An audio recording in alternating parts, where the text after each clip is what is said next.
Hello, Kath Den fans! Si Alden mahilig sa sunflower para kay Kath. And then, or flowers in general, mga kasambreros. Tapos si Ma'am Catherine ba ay magkakaroon ng movie appearance ngayong December, mga kasambreros. Yan at marami pang items, no?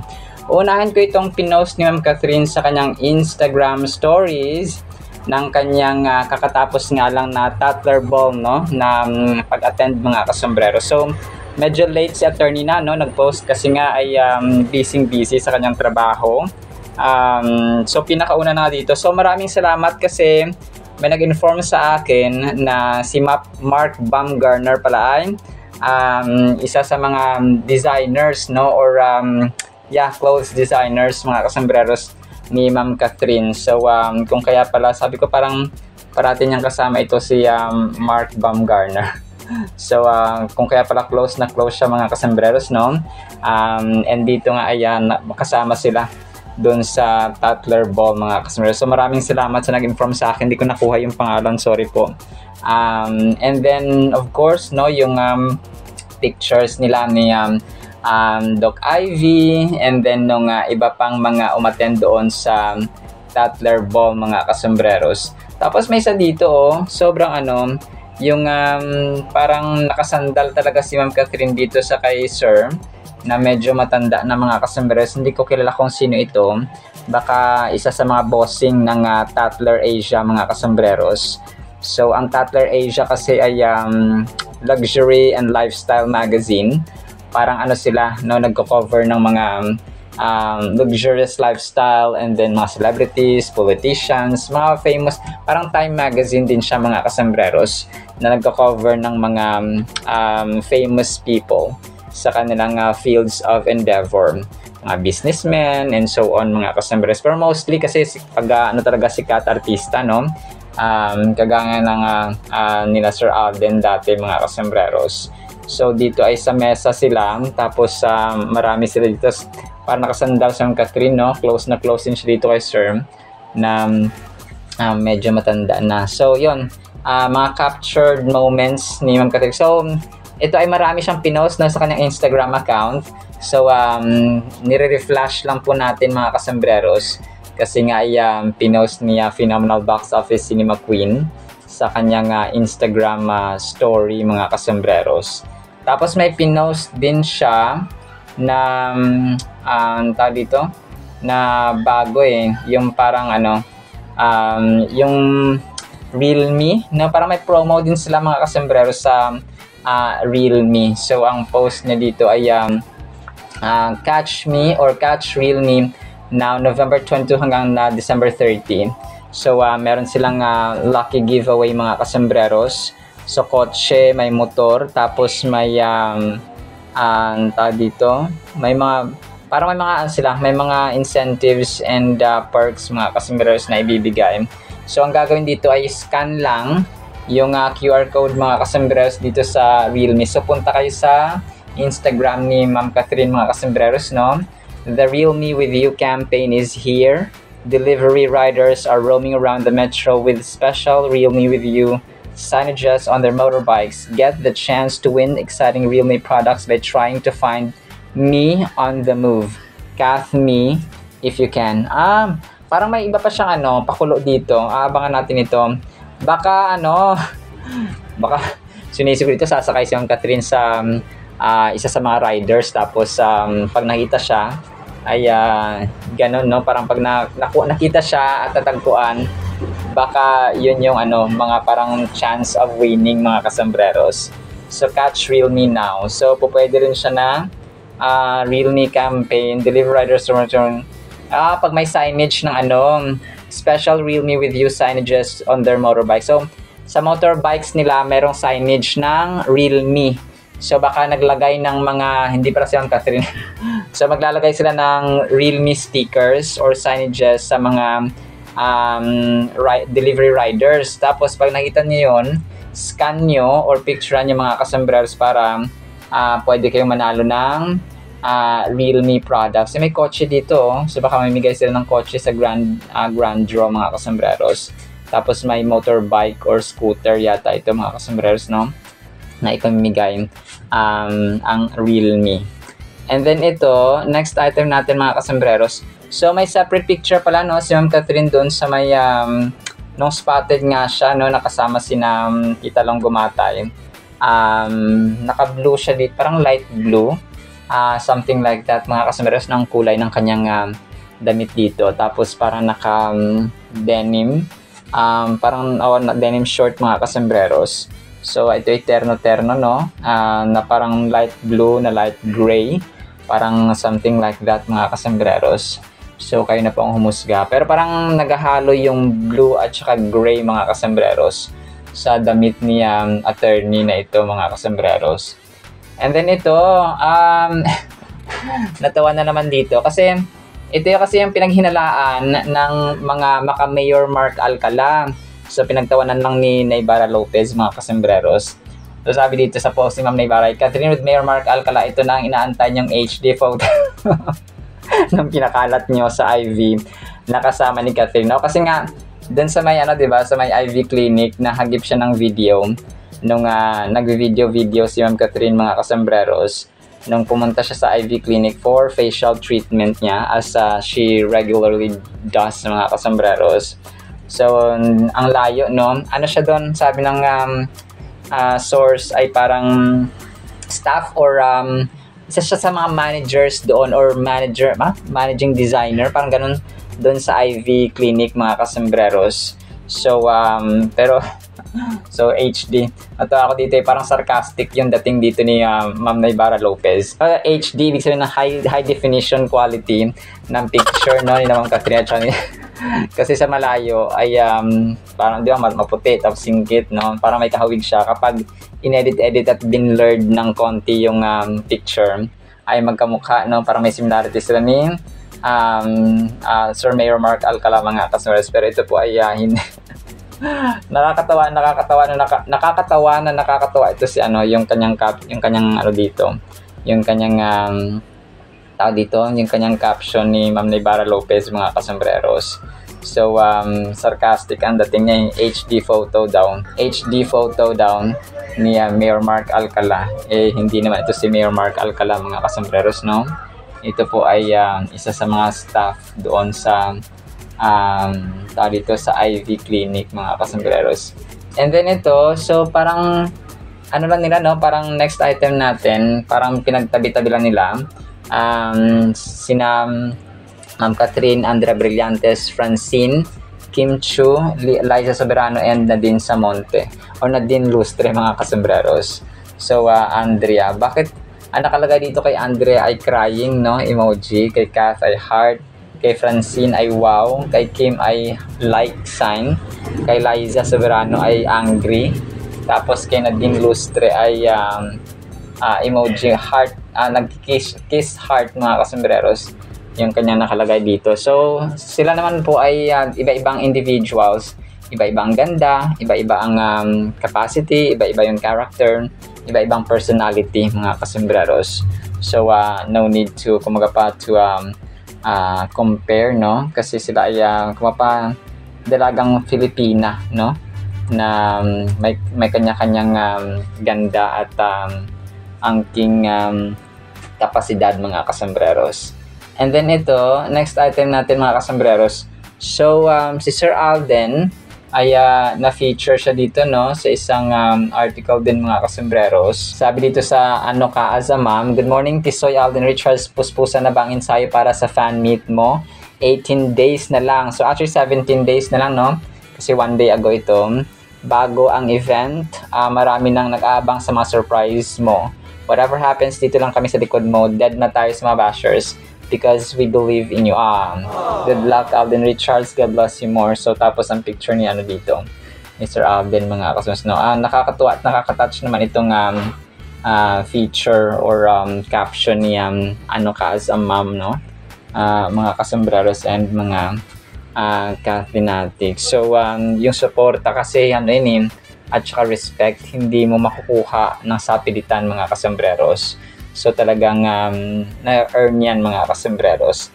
And then ito, na-recall ng isang fan yung international achievements no or awards ni Ma'am Catherine mga kasambreros na si Chen Gare. from 2016 up to present, mga kasombreros. So talagang ito yung nakakuha siya ng award, no, or a trophy sa international arena. So 2016/2018, 2-time Blue Star Awards Best Foreign Actress in Vietnam. So grabe na Vietnam, so Sir Alden nasa danang din nung nakaraan, no, dahil nga sa kanyang out of order na na pelikula. 2019 Nickelodeon Kids Choice Awards. 2020 Forbes Asia's one of 100 most influential digital stars. 2020 naman People Asia's one of People of the Year honorees. Taong 2023 Seoul International Drama Awards Outstanding Asian Star. Tapos yung 2023 din, ayun, so siya, Asian Artist Award, mga kasombreros. Fabulous Award, di pala. So hindi pala siya Most Outstanding Actress, no? Sorry po, so na-mention ko ito nung nakaraan iba.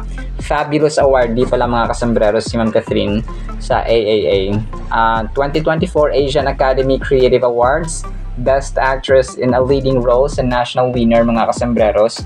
Parang sa yata ito, 2024, if I'm not mistaken, sa Hello Love Again. Tapos 2024, of course, no, sa Asian World Film Festival, yung Snow Leopard Rising Star Award nga, no, na pumunta sila dito sa Los Angeles, California. Doon nga sa mga kasombreros, no, kasama si Sir Alden dito. Pero ang umattend dito ay si Sir Alden lang, kasi nga si Ma'am Catherine lang yung umattend dito, kasi si Sir Alden ay namili ng bag. Yung Bottega bag nga, mga kasombreros, na niregalo niya kay Ma'am Catherine dahil sa kanyang achievement sa Snow Leopard Rising Star Award, mga kasombreros. So grabe, no? Alam na natin ang kwento, mga kasombreros. And then ito, so ang cute ng ginawa ni Donna. Pinartner niya, no, pinagtabi niya si Ma'am Catherine at Sir Alden with outfits nila ng gym, no, or dito, nag-workout na outfit, mga kasombreros. They both wearing a guy outfit, Miss Catherine Bernardo and Alden Richards. So, si Ma'am Donna May Landicho. Si Sir Alden ay naka-blue. Si Ma'am Catherine naman ay naka parang peach pink. Something like that, mga kasombreros. No, light red. So, ganun siya. So, ang cute lang, no? Ang ginawa ng isang fan dito, mga kasombreros. So, parehong nasa dito, athletic at saka fitness gym era ang Catherine. And then ito, so ito yung naantay ko, mga kasombreros, kasi dun sa may Artista Achievers Awards 2025, si Sir Alden lang yung i-flash ko niya. So tama nga ako. So dalawa nga sila, mga kasombreros, na nanalo, no? Congratulations kay Ma'am Catherine, mga kasombreros, dito sa kanyang awards nga sa Artista Achievers Awards, no? So kanina ay kay Sir Alden lang po yung natin na People's Choice Best Actor. Tapos si Ma'am Catherine naman, People's Choice Best Actress of the Year, mga kasombreros. So congratulations. Sabi ko na nga ba, hindi pwedeng si Sir Alden lang mag-isa or si Ma'am Catherine mag-isa sa mga tulad dito na awarding, kasi nga isang pelikula sila, mga kasombreros. So congratulations sa Catherine. And then ito, so ito na nga ang caption kasi dito ay mahilig sa sunflower si Alden, mga kasos, na binibigay kay Ma'am Catherine. Tapos compilation nung kanyang binibigay ng mga flowers dati, mga kasombreros. So actually hindi siya sunflower, no? Kasi ang sunflower, parang sabi ng mga fans, ay kay Daniel Padilla iyon, mga kasombreros. Dati pa sunflower yung binibigay ni DJ kay Ma'am Catherine dati, mga kasombreros. So pero kay Sir Alden, orchids, red roses, mga kasombreros. So yun talaga yung trademark ni Tisoy, mga kasombreros. So ngayon wala tayong video na nakakalap na namigay si Sir Alden, but we know in secret or we know in private na si Sir Alden ay nagbibigay ng mga tokens or ng mga gifts ba, especially pag may mga okasyon, mga kasombreros, or achievements din si Ma'am Catherine. So and ito naman galing naman mismo sa bibig ni Sir Alden, kasi dati during interviews niya sa Hello Love Again, Hello Love Goodbye na promo nila, ay hindi naputol yung kanilang communication, no? Sila po ay nag-uusap pa rin kahit na hindi na related sa work, mga kasombreros. So sabi nga niya sa isang interview ay mas nakilala niya si Kath, no? Mas lumalim yung kanilang pagkakaalaman sa isa't isa. They discover their strengths, weaknesses, likes and dislikes sa mga kasambreros. So kasi nga ay nasa getting to know stage pa ang Kath, and they're both busy doing their individual jobs mga kasambreros. So hayaan na natin na kung saan sila masaya ay supportahan taka. So parang ganun mga kasambreros. And then ito, next item natin. So ang kapusong PR girl ay nag-post din nung mga captions or mga captured moments mga kasambreros sa Noel Bazaar kahapon ni Phenomenal Box Office Cinema King. Habang papasok siya sana. And then ito, next item natin mga kasambreros, no? So ito na nga yung dito, yung pinost ni Mami Min sa kanyang Instagram itong bagong pelikula na kung saan na iniisip ko magkakaroon ng movie appearance si Ma'am Catherine mga kasambreros sa pelikula ni na Angelica Panganiban at saka Zanjo Marudo. So dito sa kanilang pelikula nga na Unmarry mga kasambreros.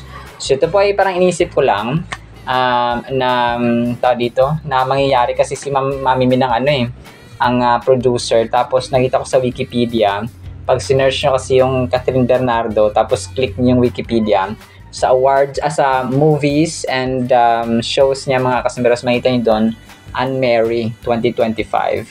So naisip ko, pero siya, nakalagay din yung Unmarry sa isa sa mga listahan sa pinakadulo, tapos walang information. So iniisip ko magkakaroon siya ng cameo role or parang mag-a-appear lang siya, no? Parang magpapakita lang siya saglit tapos wala na. So parang papatay na agad yung kanya or mawawala na yung kanyang character mga kasambreros. So yun yung isa sa mga iniisip ko dito na gagawin. Kasi parang nagkakatugma, parang connecting the dots mga kasambreros. So bakit nakalagay doon may Unmarry sa sa Wikipedia ni Ma'am Catherine mga kasambreros, tapos si Mami Min ang producer. So dito nag-release ng parang bagong teaser si Mami Min mga kasambreros. Parang movie clip siya. Hindi siya teaser, movie clip mga kasambreros na kung saan ay nag-iiyakan sina Angelica Panganiban at saka si Zanjo Marudo. Tapos parang nagtatantrum silang dalawa. Tapos yun, yung conflict na gaganapin or gagawin dito sa movie. Nandito rin pala si Sulen Yusuf mga kasambreros, si Eugene Domingo, Nico Antonio, pero wala talaga si Ma'am Catherine, pero titingnan pa rin natin. Andito rin so yung ibang cast pa dito so aabangan natin ito mga kasambreros kung trip nyo lang pong panoorin sa December 25, 2025 mga kasambreros. So yun po. Tapos ang caption dito ni ni Attorney Joji, no? Kasi isa sa mga producer si Attorney Joji mga kasambreros ay isang gustong makalaya, isang ayaw maiwan. Celine and Ivan's story continues to unfold. Here's the full trailer of Unmarry, an official entry to the 51st Metro Manila Film Festival, starring Angelica Panganiban, Zanjo Marudo, Tom Rodriguez, Hindi pala si Tom Rodriguez, Nico Antonio, and Eugene Domingo, written by Chris Martinez and Therese Cayaba. So yun, so ito pala kanilang parang official trailer mga kasambreros, no, ng Unmarry sa December 25, 2025 mga kasambreros. So kaya kung trip niyo po ay panoorin niyo po mga kasambreros, no. So yun po. Alright, so yan lang actually sa ating Kathleen items, no. Sana po ay pakinggan po natin ang Word of God. Today is November 27, 2025. Thursday na po mga kasambreros. Sana po ay pakinggan po natin ang napakagandang salita po ng Panginoon. At para po sa ating Word of God ay sobrang lalim po nito mga kasambreros. Ang title po ay Sa Libingan Ba? Bakit ya ganito ang title? Psalms 88 verse 11, shall your loving kindness be declared in the grave? O ito pala yun, no, sa libingan. Or your faithfulness in the place of destruction. Ang tinutukoy dito ng Psalmista ay yung loving kindness ng Panginoon. Your, naka-caps lock po ang your dito mga kasambreros, referring to possessive noun, no? Yung loving kindness ng Panginoon mga kasambreros, yung kanyang grabing kabutihan, kumaga pa may pag-ibig at may kabutihan. So pagbutihan, no, pag-ibig at kabutihan. So combined mga kasambreros. So ginawa ko lang yung pagbutihan, no, kasi pag-ibig at kabutihan. So parang ano lang siya, no, sinorten mga kasambreros. So ito po ay nagtatanong, no, si dito si Haring David. Most of the time ay si Haring David ang sumulat ng Psalms mga kasambreros. Ang Psalms 88 ay yung kanyang panalangin ng pagtugon ng Panginoon. He is in desperate situation mga kasambreros, na kung saan ay talagang siya po ay nagsusumamo, no? Yun yung term mga kasambreros.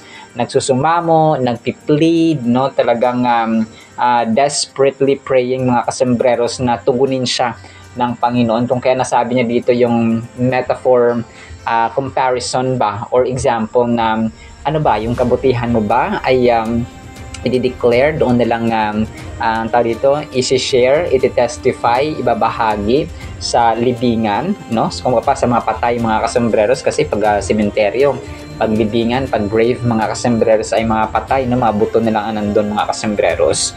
So, or your faithfulness in the place of destruction. So dito si Haring David ay hindi niya kini-question yung kadakilaan ng Panginoon. He was just asking in humility, pleading in humility, and still in great reverence mga kasambreros. Ito yung sasabi natin na pag nagtatanong tayo, may tinatanong tayo sa Panginoon, hindi naman masama na magtanong tayo with the right motive. No, hindi masama na nagtatanong tayo or asking for answers, no? Kasi minsan napapatanong ka sa buhay na, Lord, bakit ganito, no? Bakit ganito ang nangyari? Hindi ko na kaya. Bakit pagkatapos hindi pa natapos ang isang problema, andito na naman yung isang problema. Hindi pa natapos yung isang bad news, sinosolve pa lang namin, nandito na ulit ang isang bad news. So ganun ba? No, may mga moments na parang sobrang pagod ka na, drain ka na physically, drain ka na financially, drain ka na mentally, stress ka na. Tapos parang ikaw madadown na rin. So may mga ganong moments sa ating buhay mga kasus. And yung Psalms 88 ay isa sa mga books or chapters sa Salmo mga kasus na angkop na basahin kapag tayo po ay nasa pighati na moment mga kasambreros, kapag down na tayo na moments, no? Well, of course, lahat naman ng Bible verses at chapters sa libro or sa Biblia mga kasus ay maganda, no? Pero yun, at deserving at saka worthy na basahin mga kasambreros at i-meditate at sundin. Pero itong Psalms 88 ay isa lang sa mga yun mga kasambreros, no, na magandang basahin. Well, of course, generally speaking ay lahat naman ang buong Biblia itself ay napakaganda basahin mga kasambreros, because it will give us wisdom, knowledge, yung pag-ibig ng Panginoon, kabutihan niya, pagpapatawad, dakilang pagsinta, at marami pang iba, no, instructions of life, realities of life, practicality of life, no, realidad ng buhay, how to do this, how to do that, how to be Christ-like, and so on mga kasambreros. So marami. This verse from Psalms 81 or 88 verse 11 raises a profound question about the nature of God's loving kindness and faithfulness in the context of death and despair. So yung kamatayan, no, kasi nga grave, libingan mga kasambreros ang nakalagay dito. It seems to voice a deep struggle reflecting the feelings of the psalmist who is grappling with pain and darkness. So yun nga, no, talagang nag-grapple siya ng kung pa yung pinaghuhugutan niya ay napakalalim mga kasambreros, kung kaya niyan ay tanong sa Panginoon ang ganito. The psalmist is essentially pondering if God's goodness and mercy have any value or relevance after death. So yun siya, no, parang nagtatanong siya ng ang kabutihan ba ng Panginoon dito lang sa mundong ito or meron pa sa kabilang buhay. So ganun mga kasambreros. So of course, alam na alam ni Haring David, no, yung kabutihan ng Panginoon na eternal siya, no, forever siya mga kasembreros. Kung mabuti ang Panginoon dito sa mundong ito, mas mabuti siya at eternal yung kanyang goodness sa kabilang buhay kapag tayo po ay nasa heaven na mga kasembreros. So ganun po siya, no. Alam na alam niya, pero in a sense of great despair, talagang hopeless na siya, wala na siyang parang wala na siyang silver lining, no, na nakita mga kasembreros, wala nang beacon of hope or pag-asa na nakita sa verse lang na ito. Nakita natin yung life, yung life ni Haring David. Hindi lang siya nasa tuktok ng tagumpay, no, hindi lang siya nasa victory parate. May moments din sa buhay niya na pinapadama at pinaparanas ng Panginoon yung pighati at despair, so that babalik ulit siya sa Panginoon. Kasi kapag ang tao, aminin naman natin, kapag ang tao ay nasa parating tagumpay, parating good news, parating mabubuti na lang yung natatanggap, parating nasa light moment, wala sa dark moments ng ating buhay, ay minsan yung ating panalangin ay hindi malalim, di ba? Pang papyaw lang mga kasembreros ng papasalamat sa Panginoon and so on. Pero kapag nasa dark moments tayo nating buhay, naku, baka pati uhog natin at ating sipon ay tutulo na rin mga kasembreros, because yun nga, no, grabe yung ating pighati. So yun ang gusto minsan ng ating Panginoon, na maranasan natin yung mga darkest moments ng ating buhay. May conflict sa paaralan, may conflict sa trabaho, may conflict sa loob ng bahay, may conflict sa relasyon ninyong mag-asawa, sa anak, sa kapatid, and so on. Kumapa yung mga conflicts na ito ay kumapa seasonings ng ating buhay, so that bumalik tayo sa Panginoon, manalangin, at saka kumapa maging desperate tayo kagaya ni Haring David mga kasembreros when we pray to God. This brings us to think about the significance of God's attributes and how they relate to life and death. In life, we often witness God's faithfulness and loving kindness, discovering the blessings and love in our everyday existence through our relationships and experiences. So yun nga, no? Yung ating mga mabuting magulang, kapatid, asawa, anak ay mga instrumento ng Panginoon, ng kanyang kabutihan ba? So when life gets tough and we feel overwhelmed by our circumstances, like the psalmist, we might question the demonstration of God's love and faithfulness. His doubt is relatable, especially in moments of grief or sadness. So ito yung sasabi natin na relatable talaga siya.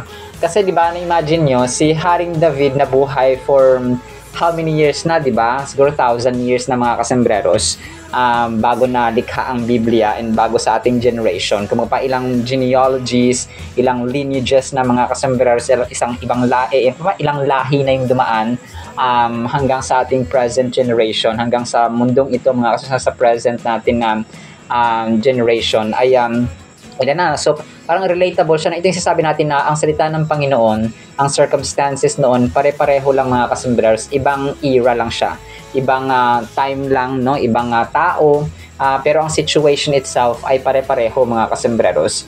If people before became hopeless, ngayon din, no, merong hopeless, merong hopelessness, merong violence, merong immorality, lahat ng kasalanan mga kasembreros, ibang-ibang personalidad lang, of course, no, kasi nung pumanaw ng ibang tao, parang next generation,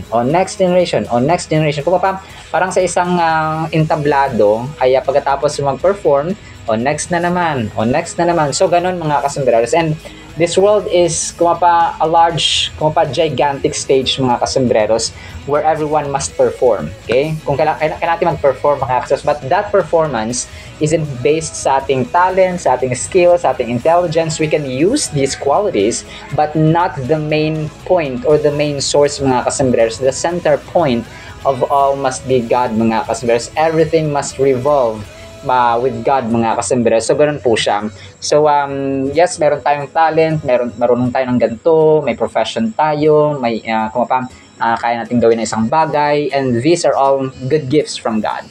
But ang source nun mga kasembreros ay ang Panginoon natin. So if we're not using these talents or these qualities na nagmula sa Panginoon by glorifying Him, so we miss the opportunity of having the life that has a purpose mga kasembreros. In addition, the psalmist demonstrates the weight of despair when he mentions the grave, no, yung libingan mga kasembreros, and destruction, hinting at a sense of hopelessness.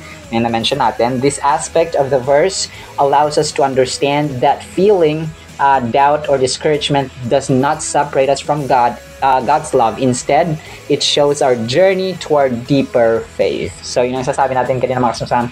Hindi ito paraan ng Panginoon para ma-down pa tayo. Instead, ay pamamaraan ito ng Panginoon para lumapit pa tayo sa Kanya, para mapatatag pa yung relationship natin sa Kanya, yung dependence natin sa Kanya, yung trust and faith natin sa Panginoon, mga kasembreros.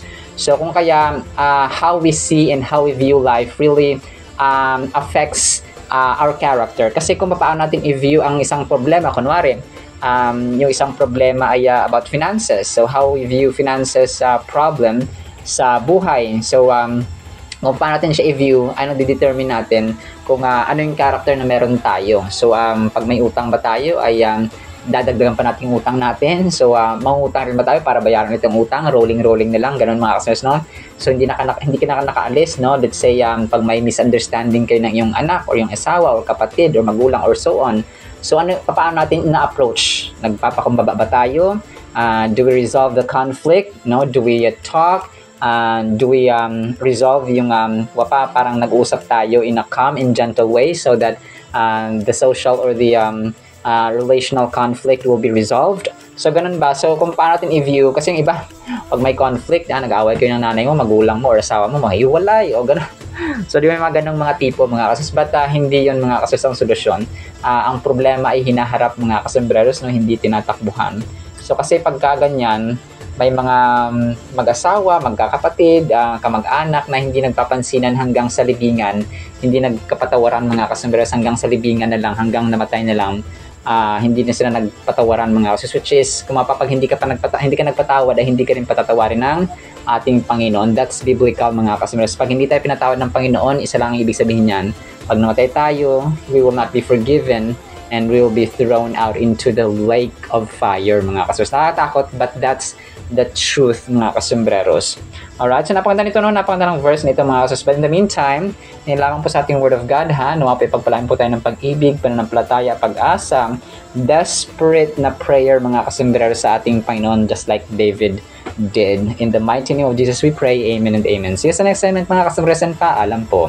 I love you.